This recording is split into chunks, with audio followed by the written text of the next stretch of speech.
Tak betul. Menteri termuda di dunia adalah Syed Siddiq. Betul? Menteri muda yang terbodoh di dunia pun adalah Syed Siddiq. Jadi saya dah buat keputusan, kalau Gojek diteruskan untuk mengambil penumpang.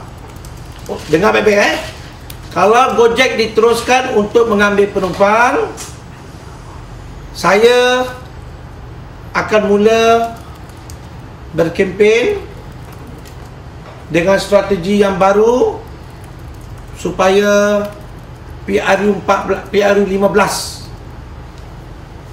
kita akan tukar kerajaan.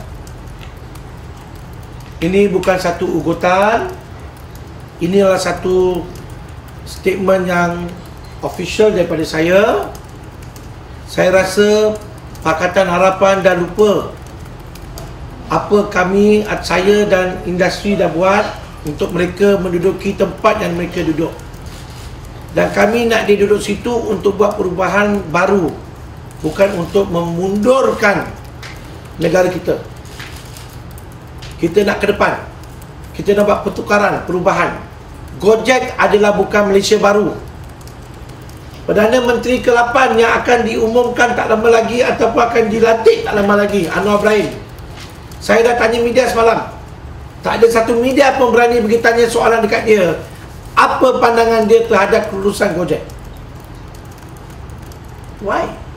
Why the media so afraid to ask this question to Anwar Ibrahim? I want to see what Anwar Ibrahim view, because he's our new future Prime Minister. I asked the media to ask yesterday. Saya nak dengar apa Anwar Ibrahim cakap selaku Perdana Menteri yang akan dilantik baru. Kalau dia tidak menyokong, saya garanti Anwar Ibrahim, kalau dia tidak menyokong kelulusan Gojek, saya bagi jaminan pada Anwar Ibrahim, seluruh pemandu industri taksi dan e-hailing akan beri 200% sokongan penuh kepada dia untuk menjadi Perdana Menteri. Kita tak nak bandar kita akan jadi macam Vietnam, Cambodia.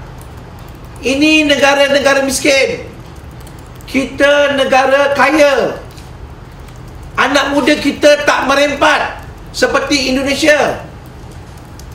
Kalau Indonesia anak muda dia bagus, dia tak keluar ke luar negara untuk cari kerja. Gojek hanya untuk orang miskin seperti di Jakarta, di Thailand, di India, di Cambodia, Gojek boleh pergi. Even di Singapura, Gojek tak dibenarkan angkat penumpang. Di Singapura, Gojek tak dibenarkan angkat penumpang menggunakan motosikal dan menggunakan kereta.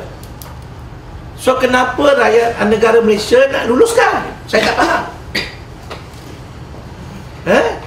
Itu pandangan saya. Kita tidak akan berdemo. Kita dah buat keputusan. PRU 15, kita akan mengundi kerajaan baru.